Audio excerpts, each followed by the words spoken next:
بسم الله الرحمن الرحيم. اعوذ باللہ من الشیطان اللعین الرجیم. بسم اللہ الرحمن الرحیم. قال رسول اللہ صلی اللہ علیہ وآلہ وسلم قل الحق وإن كان مرا.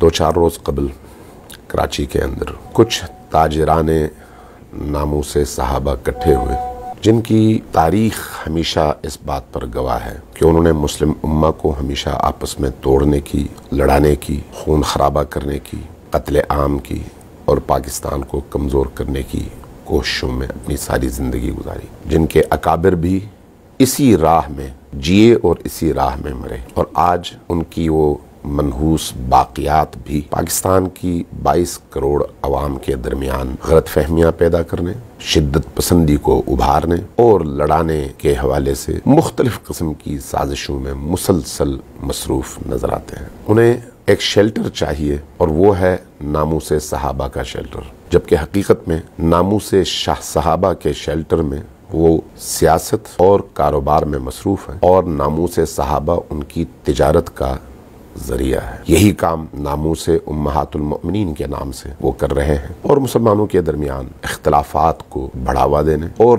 نفرتوں کی مارکیٹ گرم کرنے کے لیے شب و روز مصروف رہتے ہیں. اس اجلاس میں انہوں نے مکتب تشیع کی اذان کو نشانہ بنایا، عزاداری سید الشہداء کو نشانہ بنایا، صحابہ کی بے حرمتی کے نام پر موت کی سزا کا مطالبہ کیا، مکتب تشیع کے سوشل بائیکاٹ کا اعلان کیا، ام المومنین حضرت عائشہ کی ناموس کے نام پر لوگوں کو بھڑکانے کی کوشش کی، تشیع کی کتابوں کے حوالے سے ہرزہ سرائی اور جھوٹے الزامات لگائے، عزاداری سید الشہداء پر اعتراض اور اس کو روکنے کے حوالے سے نئے سیاسی عزائم کا اعلان اور اظہار کیا. اگرچہ یہ کوئی پہلی دفعہ نہیں ہے، حقیقت یہ ہے کہ ہمیشہ اسلام کے اندر ایسے گروپس رہے جنہوں نے ہر دور میں مسلمانوں کو کمزور کرنے کی کوششیں جاری رکھی اور اس کے لیے ہمیشہ ایسے امور جس سے مسلمانوں کے درمیان جذبات بھڑکیں ان سے استفادہ کیا. یہ یاد رکھیے کہ مکتب اہل البیت اسلام کی روح کا نام ہے. مکتب اہل البیت قرآن کی اہل البیت کی نگاہ سے تفسیر اور تعبیر کا نام ہے. مکتب اہل البیت توہین سے مبرہ ہے. مکتب اہل البیت دوسروں کے حوالے سے جھوٹ، تہمت اور بیجا پروپیگنڈوں، جھوٹے پروپیگنڈوں سے ہمیشہ ماورا بھی ہے اور بری الذمہ بھی ہے. مکتب اہل البیت کبھی بھی کسی کی توہین اور کسی کی تضحیق کی اجازت نہیں دیتا. مکتب اہل البیت قرآن کریم کی تفسیر اور اہل البیت علیہ السلام کی تعبیر کا پابند ہے. لیکن اگر تاریخی حقیقتوں پر غور کیا جائے تو اسلام کی تاریخ میں سب و شتم اور گالیاں دینے اور توہین کرنے کا سلسلہ امیر شام میں شروع کیا، اور وہ بھی خلیفہ اول امیر المؤمنین اور اہل سنت کے مطابق خلیفہ چہارم امیر المؤمنین علی ابن ابی طالب کے خلاف کیا. یہ سب و شتم، گالی اور توہین شام والوں کی اور امیر شام کی سنت ہے، یہ مکتب تشیع کی سنت نہیں ہے. مکتب تشیع ہمیشہ اس سے بیزار بھی رہی ہے اور آج بھی بیزار ہے. مکتب تشیع صحابہ کرام کو نبی کریم اور اہل البیت کے بعد سب سے زیادہ تقدس دینے والا مکتبہ ہے، سب سے زیادہ احترام کرنے والا مکتبہ ہے. مکتب تشیع صحابہ کی تنقیص کو برداشت نہیں کرتا. ہاں، صحابیت کے معیارات واضح اور معین ہیں مکتب تشیع کی تعلیمات کے مطابق. مکتب تشیع دو اسلام کا قائل نہیں ہے، ایک ہی اسلام کا قائل ہے. مکتب تشیع کا عقیدہ یہ ہے کہ جرم چاہے کوئی بھی کرے وہ مجرم ہے، چاہے صحابہ کے لباس میں کرے یا صحابہ کے بعد، وہ مجرم ہے. درست کام جو بھی کرے چاہے صحابی کرے یا غیر صحابی، وہ قابل احترام ہے. صحابیت کا لباس کسی کے جرم کے چھپانے کا ذریعہ نہیں بن سکتا. مکتب تشیع میں صحابیت کا ٹائٹل کسی قاتل کو بے گناہ، کسی زانی کی نجات کا باعث، کسی شرابی کو بے گناہ قرار دینے کا باعث نہیں بنتا. اس لیے صحابیت ایک بہت بڑا مقدس اور برتر مقام اور منصب ہے، اور اس کا تقاضا مکتب تشیع میں یہ ہے کہ ہر وہ شخص جو اسلام لانے کے بعد اپنی موت تک نبی کا وفادار رہے، قرآنی تعلیمات کا وفادار رہے، نبی کی عطرت اور آل کا وفادار رہے، وہ صحابی ہے اور قابل قدر ہے، اس کی عزت، اس کی ناموس، اس کا نام، اس کا وقار ہم سب کے لیے واجب التعظیم ہے۔ لیکن اگر کسی کے دل میں نبی کے حوالے سے یا نبی کی آل کے حوالے سے بغض پیدا ہو اور وہ ان کے مقابلے میں کھڑا ہو جائے، چاہے وہ نبی کے مقابلے میں کھڑا ہو جائے یا نبی کی عطرت اور آل کے مقابلے میں کھڑا ہو جائے، چاہے اس نے 2 دن نبی کی صحبت میں گزارے بھی ہوں، تو اس کی وہ صحبت ایسے شخص کو پاک نہیں کر سکتی۔ یہ مکتب تشیع کا عقیدہ ہے۔ اس لیے مطلق طور پر صحابیت کو نہ ڈھال بنانا چاہیے اور نہ ہی مطلق طور پر صحابیت کے نام پر بازار ظلم و ستم گرم کرنا چاہیے۔ ہم نے صحابہ کی تاریخ پڑھی ہے۔ میں ان ملاؤں اور ملا زادوں سے یہ کہنا چاہوں گا کہ جا کے احادیث کی کتابیں پڑھیے، اپنی ہی تاریخ کی کتابیں پڑھیے، اپنے ہی بزرگوں کی کتابیں پڑھیے، تاکہ آپ کو معلوم ہو کہ صحابیت کا مطلب کیا ہوتا ہے۔ امہات المؤمنین نبی کی ناموس ہیں۔ ناموس نبی کی حفاظت ہر مسلمان کی اولین ذمہ داری ہے، چاہے وہ زوجہ ام المؤمنین خدیجہ ہوں، چاہے وہ زوجہ ام المؤمنین عائشہ ہوں، چاہے وہ زوجہ کوئی اور مقدس بیوی ہوں نبی کریم صلی اللہ علیہ وآلہ وسلم کی۔ چونکہ وہ بیوی ہیں نبی کریم کی، اس لیے نبی کی ناموس ہے۔ نبی کی ناموس کی حفاظت ہر مسلمان کی ذمہ داری ہے، کوئی مسلمان اس سے مستثنا نہیں ہے۔ اس لیے مکتب تشیع نبی کی ناموس کے محافظ مکتب کا نام ہے۔ مکتب تشیع کبھی بھی ام المؤمنین عائشہ کی توہین کی اجازت نہیں دیتا۔ ہاں، اگر ام المؤمنین خلیفہ رسول کے مقابلے میں کھڑی ہو جائیں تو مکتب تشیع اہل سنت مکتب کے بزرگ علماء کی طرح سے یہ کہتا نظر آتا ہے کہ حق ہمیشہ علی کے ساتھ ہے، اور علی کے مقابلے میں جو بھی آئے، چاہے وہ ام المؤمنین ہوں یا صحابہ، وہ باطل پر ہیں۔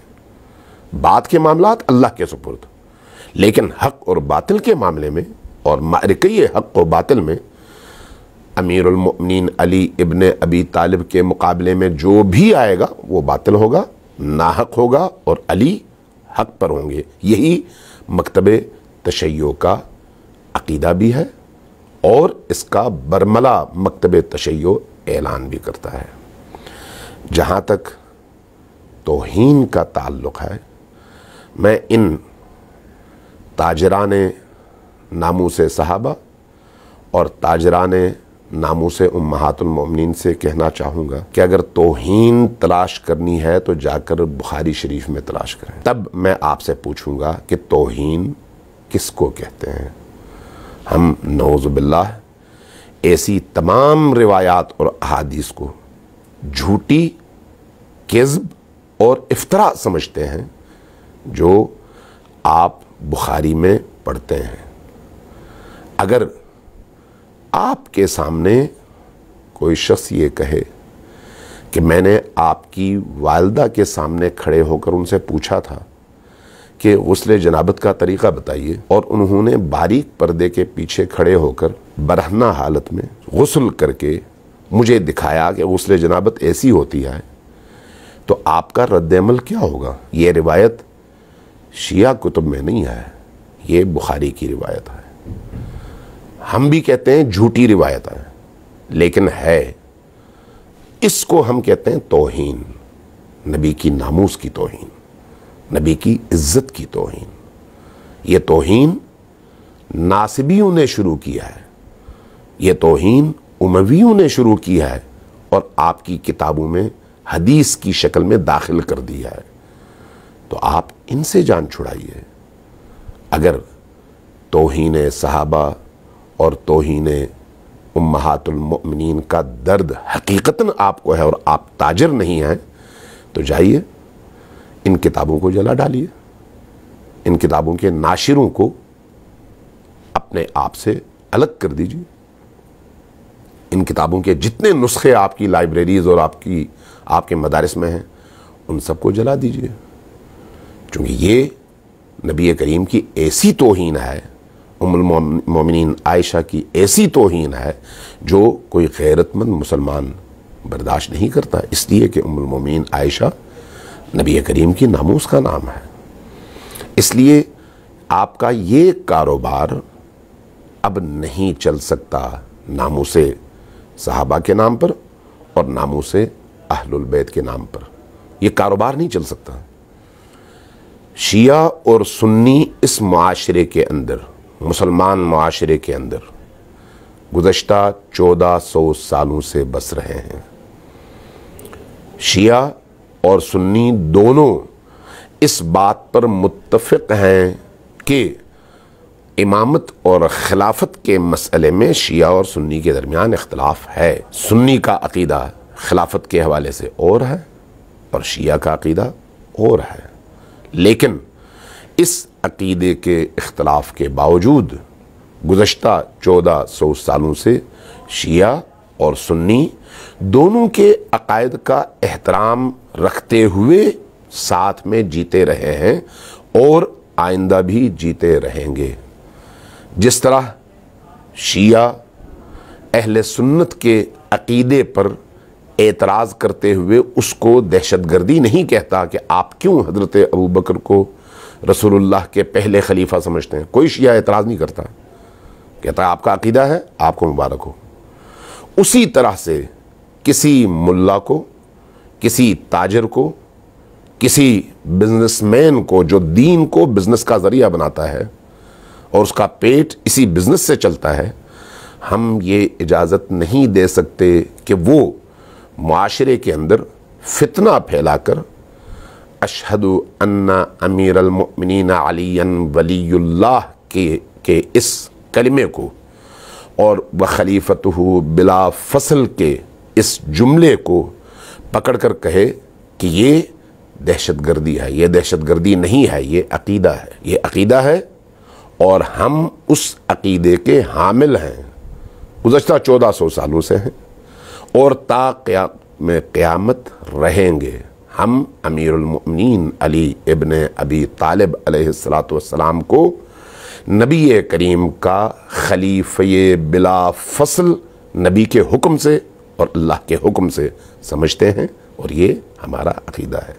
آپ نہیں سمجھتے تو بات ختم ہو گئی، آپ کا عقیدہ آپ کے لیے، ہمارا عقیدہ ہمارے لیے، لکم دینکم ولی دین۔ لیکن آپ کو یہ اجازت نہیں دی جا سکتی کہ آپ مکتب تشیع کے ان بنیادی عقائد کو اپنی ماضی کی دہشت گردی کے تسلسل میں نئے سرے سے اٹھا کر معاشرے کے اندر افراتفری پھیلائیں، معاشرے کے اندر اپنی نفرت کی دکانیں آباد کریں اور نئے سرے سے قتل و غارت گری کا بازار گرم کرنا چاہیں۔ ہم کسی بھی صورت میں اس کی اجازت آپ کو نہیں دے سکتے۔ ہم یہ بتانا چاہتے ہیں کہ اس معاشرے کے اندر دو طبقات رہتے ہیں، ایک اہل سنت کا عمومی طبقہ اور ایک اہل تشیع کا عمومی طبقہ۔ دونوں محمد الرسول اللہ کو بھی مانتے ہیں اور اہل البیت کو بھی مانتے ہیں۔ اس لیے دونوں جہاں میلاد نبوی کا انعقاد کرتے ہیں وہیں پر ذکر حسین کا بھی انعقاد کرتے ہیں اور احترام کے ساتھ انعقاد کرتے ہیں۔ دونوں کی روشوں میں ہو سکتا ہے فرق ہو، لیکن محبتوں میں اور عقیدتوں میں کوئی فرق نہیں ہے۔ آپ ناصبی ذہن کے ساتھ امویوں کے لقموں کا حق ادا کرنے کے لیے شیعہ اور سنی کے درمیان صحابیت اور زوجیت یا ازواج نبی کے نام پر اگر دوبارہ قتل و غارت گری کا بازار گرم کرنا چاہیں تو یہ نہ تشیع اس کو قبول کرتی ہے اور نہ ہی اہل سنت اس کو قبول کر سکتے ہیں۔ یہ یاد رکھیے کہ ہم ان معاملات میں خصوصاً امیر المؤمنین علی ابن ابی طالب علیہ السلام کی ولایت، ان کی خلافت کے معاملے میں بالکل کلیئر ہے، اور یہ کوئی چھپی ہوئی بات نہیں ہے۔ آپ کے آباء و اجداد بھی کوشش کرتے رہے اور 61 ہجری سے اب تک کوشش کرتے رہے، لیکن وہ امیر المؤمنین کی ولایت اور ان کی عظمت کو مٹا نہ سکے۔ آپ بھی کوشش کر لیجئے، آپ کی نسلیں ختم ہو جائیں گی لیکن نہ ذکر علی کو آپ مٹا سکیں گے اور نہ ذکر علی کے فروغ کو آپ روک سکیں گے۔ عزاداری سید الشہداء سے آپ کی دشمنی کو ہم سمجھتے ہیں کہ یہ دشمنی کیوں ہے۔ یہ دشمنی اسی لیے ہے کہ عزاداری سید الشہداء ذکر حسین کی مجالس اور پرچم بردار جلوس معاشرے کے اندر بیداری کا ذریعہ ہیں اور تمام مسلمانوں کو اہل البیت سے جوڑنے کا ذریعہ ہے۔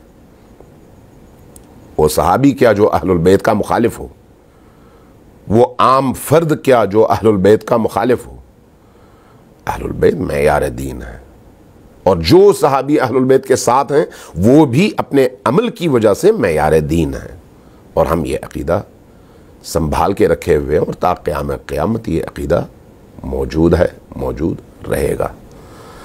عزاداری سید الشہداء کو روکنے کی، ماتم کو روکنے کی، جلوسوں کو روکنے کی، یہ جو آپ کی نجس خواہشات ہیں یہ آپ اپنی قبر میں لے کے جائیں گے لیکن اس کی تعبیر نہیں پائیں گے۔ آپ آئندہ دیکھیں گے کہ آپ کی انہی نجس خواہشات کے رد عمل میں پاکستان کے گلی گلی میں جلوس نکلے گا، ہر شاہراہ پر لوگ مارچ کرتے ہوئے نکل آئیں گے۔ آپ دیکھ لیں گے آپ جتنا عزاداری سید الشہداء کو محدود کرنے کے لیے اپنے اموی باپ دادا کی خواہشات کو تکمیل تک پہنچانا چاہیں گے، اس کے مقابلے میں مارچ ہوگا، اس کے مقابلے میں گلی گلی لوگ نکلیں گے، سڑکوں پہ نکلیں گے، شاہراہوں پہ نکلیں گے، شہر شہر نکلیں گے اور بتائیں گے کہ اسلام آل نبی کا ہے اور آل نبی کا ساتھ دینے والے مقدس صحابہ کرام کا ہے، ناصبیوں کا نہیں ہے، دشمنان اہل البیت کا نہیں ہے۔ آپ کی یہ دشمنی چھپتی نہیں ہے اہل البیت سے، جہاں آپ لوگ جاتے ہیں وہاں پر آپ اہل البیت سے اپنی دشمنی کو چھپانے کی لاکھ کوشش کریں، چھپتی نہیں ہے۔ آپ دیکھ لیں گے کہ آنے والا وقت جلوسوں کے مزید فروغ کا وقت ہوگا۔ آپ دیکھ لیں گے کہ آنے والا وقت عزاداری سید الشہداء کے مزید فروغ کا وقت ہوگا۔ شیعہ سنی سب مل کر ذکر حسین کی ان مجالس کو مزید فروغ دیں گے اور پھیلائیں گے۔ اشہد ان علی ولی اللہ ہمارا ایمان ہے، کوئی ہم سے یہ ایمان چھین نہیں سکتا۔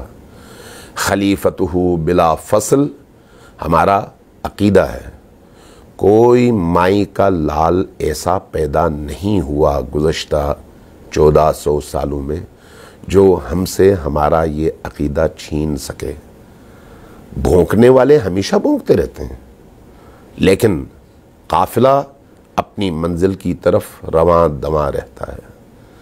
جن کو بھونکنے کا شوق ہے وہ بھونکتے رہیں، کوئی حرج نہیں ہے، لیکن اسلام کا یہ قافلہ، اہل البیت کا یہ قافلہ اور اہل البیت اور نبی کریم کے جاننثاروں کا، جاننثار صحابہ کا یہ قافلہ یہ چلتا رہے گا۔ ہم اس ترتیب کے قائل ہیں۔ اللہ